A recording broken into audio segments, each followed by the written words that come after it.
Good morning, good afternoon, good evening. My name is Joel Frame, and I am the Imperfect Dad. He's a dad and he's super rad. Sometimes he's good and sometimes he's All right, all bad. right. Well, Imperfect dad. I am super excited that you came back. Maybe this is your first time. Welcome, if it is. Episode 2. We started from the bottom. Now we're still at the bottom, but we're looking up and we're feeling good. I'm feeling good. I don't know, episode 2 just excites me. I just feel like the commitment is strong, okay? And if any of you are creatives out there or kind of I just got called a social entrepreneur recently. I've never really heard that term and but I kind of dig it. I like that term. I don't know if I would yeah, I guess I would call myself that. I have a bunch of ideas. I feel like entrepreneurs kind of go after them a lot more than I go after them. I mainly have ideas that bounce around the old skull, and then I just kind of get discouraged and I don't chase after them. But you know what? That's changing now because the Imperfect Dad is live and direct, and I'm feeling it. I'm feeling good.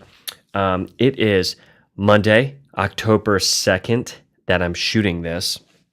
And about 11:40 at night, it's about midnight now, so 11:40 at night, I went up to my truck to get Excedrin because I had a headache. My head hurt just from a long day at home. Good day, but stay-at-home dad now, so um, our baby's not taking the best naps, and so that makes for kind of a long day, and it's all right. I would take that over any other struggles right now, so I'm excited for that. But anyways, I go to my truck to get Excedrin, and my girls earlier in the day, my 3 and 6-year-old, thought that it would be fun, a blast, maybe even to stack a pile of bricks in the darkest of dark spots up in my driveway by my garage.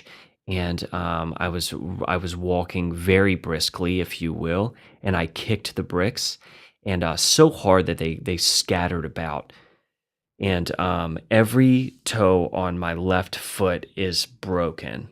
It feels like. And so, anyways, hopefully the Excedrin, once it gets done with my headache, it rushes down to my toes and it takes the pain away from those. They hurt real bad. Um, it's Monday. Why do kids always sleep in on Mondays? The weekends they wake up at like 6 o'clock and they're ready to roll, just bright eyed and bushy tailed. And Monday rolls around and they sleep in. The whole time my wife and I are getting ready, our kids are sleeping. I wish they would do that on the weekends, but such is life. It's all good. So I wanted to let you guys know I'm really excited.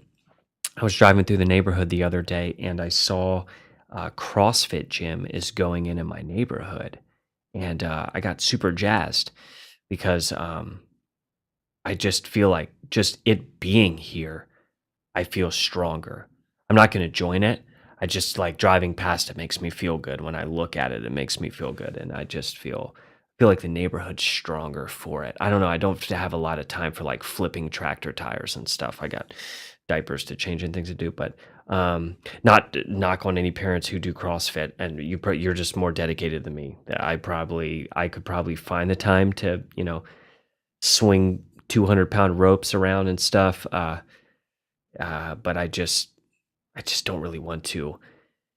Um, you know, I for my workout, I tried doing a gym for a while, and it's tough. It's like 20 minutes away, and it was just like just far enough to make it a chore. So I literally have um, cinder blocks in my garage that when I feel like working out, I go and I lift those. Um, just I don't really know what I'm doing. I just lift them up and down in different ways, and then I know my workout's done when I pull a muscle, and then I stop and I go back to it maybe a couple weeks later and get back at it. So I'm going to let that kind of ride out as long as it can, and we'll go from there. But anyways, all you CrossFitters out there living in Nashville, looks like a new one's coming in the neighborhood here, and so excited about that. But that got me thinking about this concept of dad strength. I think we've all heard of it, but it's a really real thing. I'm not a big guy by any means, not a very powerful guy, not a very strong guy. But when I became a dad, I just reached that like Hulk status. And I mean, if I will rearrange entire rooms of furniture, very heavy antique furniture that my parents have given us over the years, and really well made furniture, and I will just move them all over. And my wife will come home and say, "Who helped you? How many guys?" And I'll say, "Just these two guys." It's weird. This dad strength is crazy. I can lift entire couches on my own. I can I move the fridge out with ease. I can carry safes. I can carry 71 cinder blocks at a time at once. I always throw my back out when I do it, but it just the fact that I can do it, it just it just validates dad strength to me. It verifies it. It's science, and it's cool to be a part of. Now, I do think there's mom strength as well, but we'll get into that in another episode. This is the imperfect dad, not the imperfect mom. Okay. Anyways, my dad, when I was growing up, I feel like my dad just we would before bedtime we would have wrestling matches and like slap boxing matches and stuff, and it was like what we did for fun before we went to bed, my brother and I. And my brother is like 6'4", and he's been 6'4" since he was like 8 years old, so he could hold his own for a long time. I've always just been kind of a little guy, but I've always been scrappy. Okay, don't be fooled. I've always been scrappy. I don't really know what that means. I always hear people say it. Not squirrely, scrappy. Okay. And so, but my dad, man, he would just kind of like toy with us, let us think we were winning, and then just at the drop of a hat, boom, just bring us down. And it was just this beautiful reminder that like dads, um, they're they just got this strength about them, and it just gets better through the years. It's like a fine wine. Um, as I said in the first episode, I'm a recovering alcoholic, so I can't drink wine, but I'm aware that through the years it gets better with age. And it was proven the other day, Sunday after church, I went to the Piccadilly cafeteria down the road, and there was like a guy, maybe 89, 90, 91. I didn't like the way he was looking at me or my wife, so I swung on him, and he caught my hand, and he grabbed the back of my head with his other hand, and he smashed my face into the banana pudding. And which is probably the greatest thing your face could get smashed into, but it was just a good reminder that dad strength is alive and well, and it's much stronger in the more experienced dads, if you will. So but moving on, getting off of all that stuff, all the science talk. Sorry about that. I like to kind of dabble in the sciences every once in a while. I was talking with my brother the other day, the same brother who's 6'4", the only brother that I have. And whenever I get to talk to him, it's really sweet. We share the very similar views. We view the world through a very similar lens, if not the exact same lens. And so it's fun talking with him because we have the same sense of humor and stuff. And so we're talking, and we're just kind of sharing funny frustrations with our kids. And he was talking about one of his little ones was having a meltdown the other day in the front yard, and he just found himself standing there going, "What are you doing? Why are you doing this? Why are you doing what you're doing right now?" Right? And I had to laugh because I say that to my 3-year-old all the time. When she does things, I say, "What are you doing, Easy? Why are you doing what you're doing?" And I don't know if I'm expecting like a coherent, thoughtful response to why she's doing what she's doing. I don't think I am, because she's 3, she can't. But I just kind of get to this moment where I'm really frustrated, and I don't really know what else to do, and so I just question life. It's kind of this existential moment, I guess, as a parent. And And but we got to this is the reason I'm telling this. We got to this moment where we realized, you know, when you no matter how tough of a day it was with your kids, the second you put them down to sleep, um, it's just a clean slate. Everything is totally wiped away that they've done that day. When you watch your kids sleep, it's so unbearably cute. They're so just y- I can't even describe how cute it is. Like my 3-year-old, she has this long, beautiful hair, and she sleeps in just the craziest positions, and her hair is always just like all over her face, and she looks like somebody like slapped her to go to sleep. You know what I mean? Which we didn't. I'm just saying she looks like somebody did. That's the way she's laid out. And then my 6-year-old, she seems a little too put together when she's sleeping. I always kind of question whether or not she's actually asleep because it looks a little staged. You know what I mean? It's one of those things where it's like it's a little too cute. And then our baby is, well, she's just. You saw the first episode, then um, that she's got a little extra cute sauce on her. If you didn't see the first episode, watch it, listen to it. Anyways, but yeah, so I say that to say this. I encourage you as parents, sleep creep. Do a little sleep creeping, dude. Go in your kid's room when they're sleeping for a minute or two. It might get kind of weird if they wake up. Sometimes that happens and you're just standing over their bed staring at them and they kind of look at you with a sheer terror in their eyes, but you just kind of go, "Shh, I'm your dad. I'm your dad. I created you. I can watch you sleep if I want. Now hush, child. Go back to sleep. Okay? We need this clean slate. Trust me." Um, and so, yeah, it's like I can get in an argument with my wife or somebody else. And a lot of times, if I go to sleep and I'm still angry, which we try not to do, but sometimes just inevitably that happens, I wake up the next morning and I find myself, I'm still frustrated with those people, right? Um, but not with my kids. Every morning, it's just clean slate when I wake up. It's just a clean slate with them. It's so sweet. It's a really cool thing, and I think God does that. Kind of how He makes. This is another. Sorry, getting back into science. God makes babies smell a certain way, so that when we're really like frustrated and they're not going to sleep, and there's certain moments that are just like really hard to handle, we just go, "Oh my gosh, you smell like a baby," and there's no better smell than a baby smell. It just isn't. It's again. Sorry to get into science stuff, but I think I should have majored in science. Um, but if I did that, I probably wouldn't be doing a dad podcast because I wouldn't be um, scraping by for uh, working living or a living wage. A living wage is what I meant to say. Anyways, so moving on. If you are friends with me or follow me on Facebook, Joel Frame, at Twitter and Instagram, I'm at Dad Imperfect, and soon on Facebook it'll be that as well. We'll get that set up soon, but right now it's just Joel Frame. But I put up a poll question, and I said I was going to choose 3, and I did. The question was,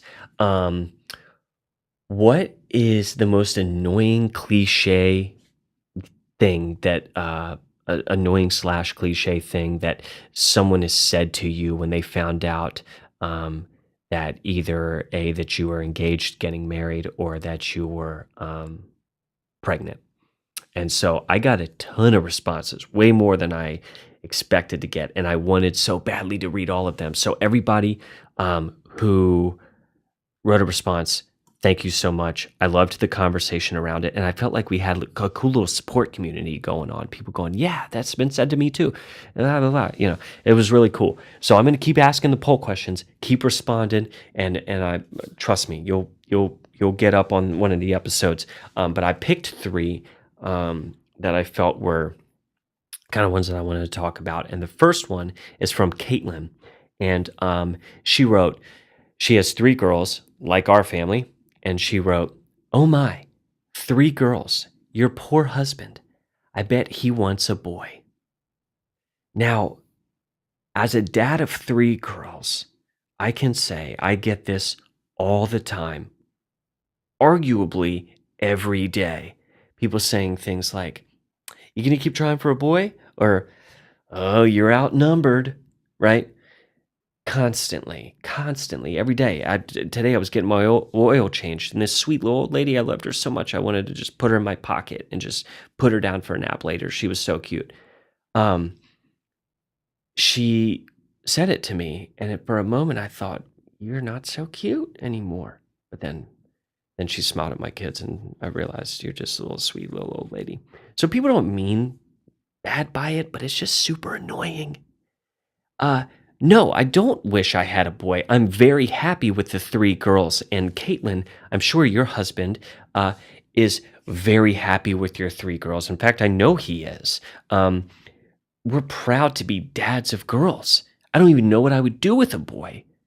Um, you know, not to sound crass, but changing a diaper, I'm used to the mechanics of changing a diaper that is covering a vagina, not a diaper that's covering a penis. Apparently, little boys pee like in your face when you change them. I don't want that to happen. Sometimes girls will do that, but it's just kind of a little just kind of trickles down into the diaper. It's already there, it just catches it. It's all good. I don't know. I'm not knocking on, I mean, I'm a boy. Not knocking on my mom, my dad for having 2 boys. I think it's a great thing. I just think, me personally, don't assume that I want a boy.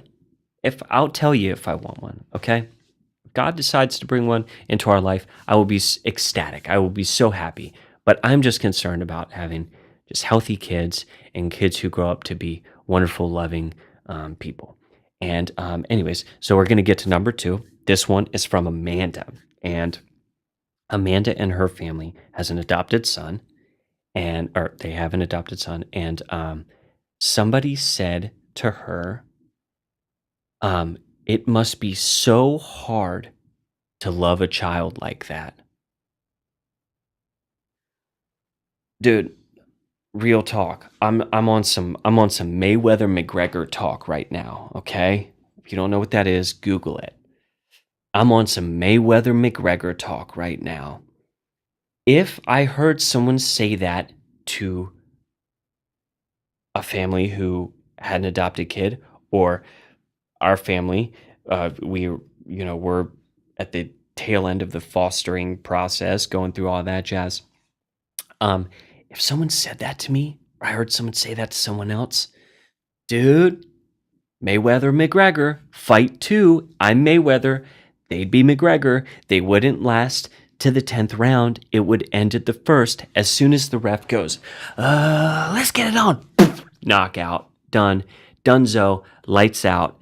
Sleeping on the mat. Done. If it was a guy. If it was a woman, I would just go, "Oh my gosh, I need to leave the situation. I need to disengage with you immediately."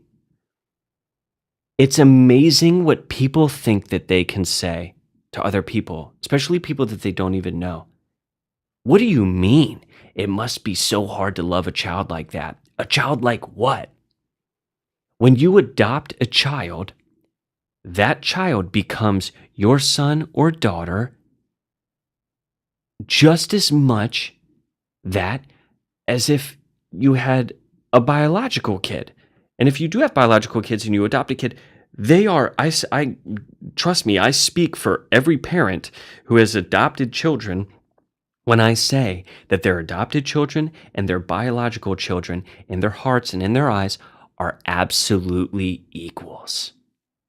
They're no less because they are adopted. And for someone to think that way is just archaic. It's insane. Amanda, I'm sorry that someone said that. Oh my gosh. If you can't tell, I'm flustered. I am just absolutely verklempt. I can't even. Man, I'm sorry. Anyways, third, this is a friend of mine. I'm not going to share the name because I don't know if she wants to, but she's not able to have children. And she said that, and this is the last one I'm going to say.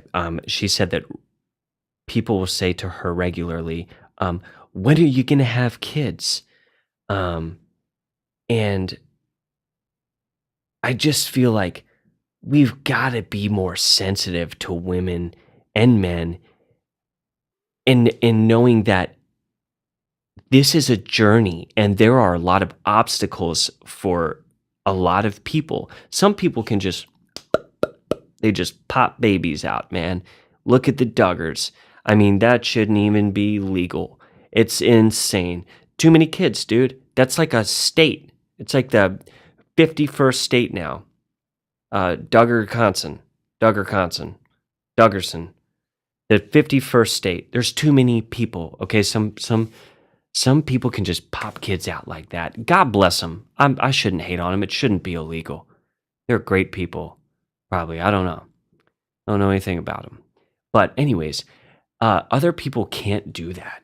And when I say that, my wife and I, we had our first two, and then when we were trying for our third, we had 3 miscarriages, and it was devastating.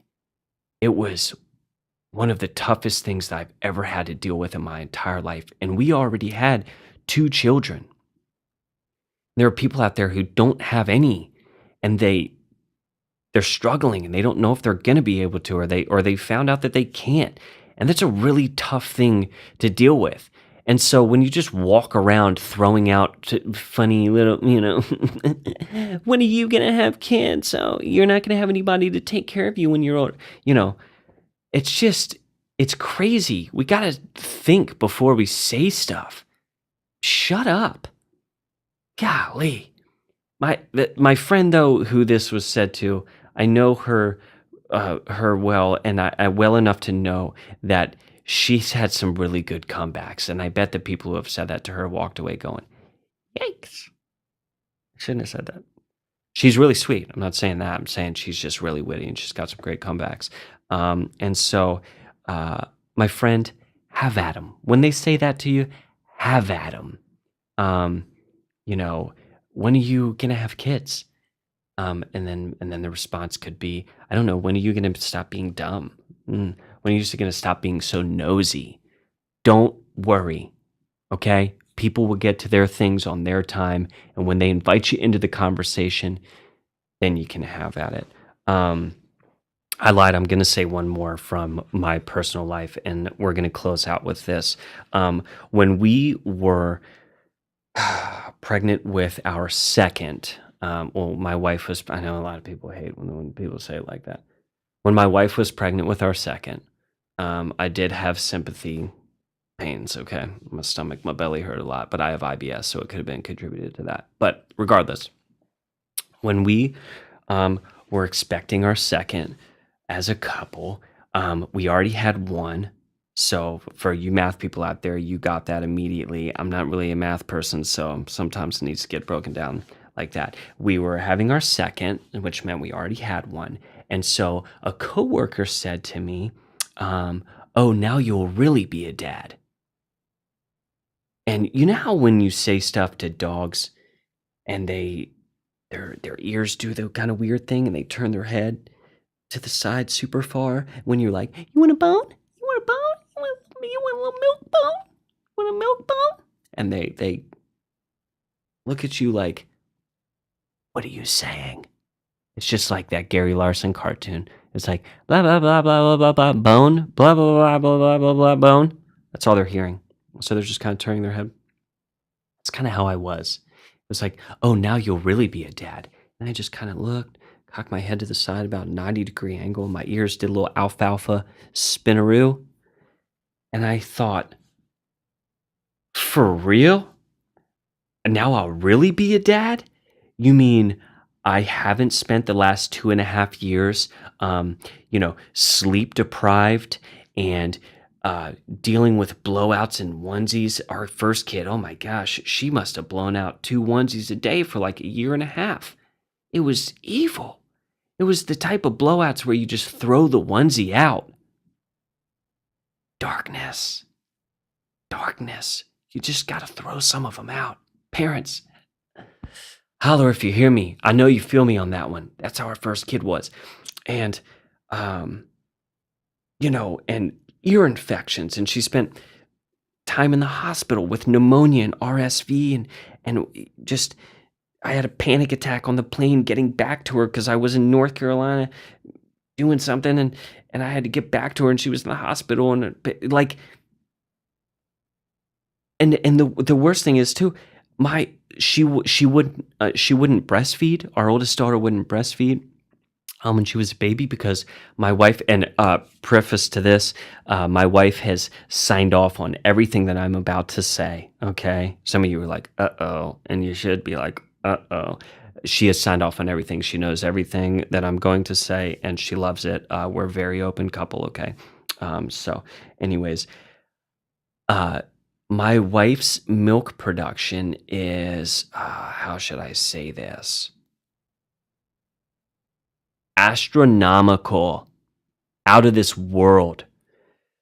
I'm talking, and this is no exaggeration, 120 ounces a day. Let that sink in. 120 ounces a day. I don't even know how many gallons that is. What is that, like 10 gallons? Seemed like it. Man, it was so much. And so, anyways, and there's a lot of women who are like, "Oh, lucky her. I can't get any." And that's a problem in its own, but trust me, this is a problem as well because it's unbelievably painful.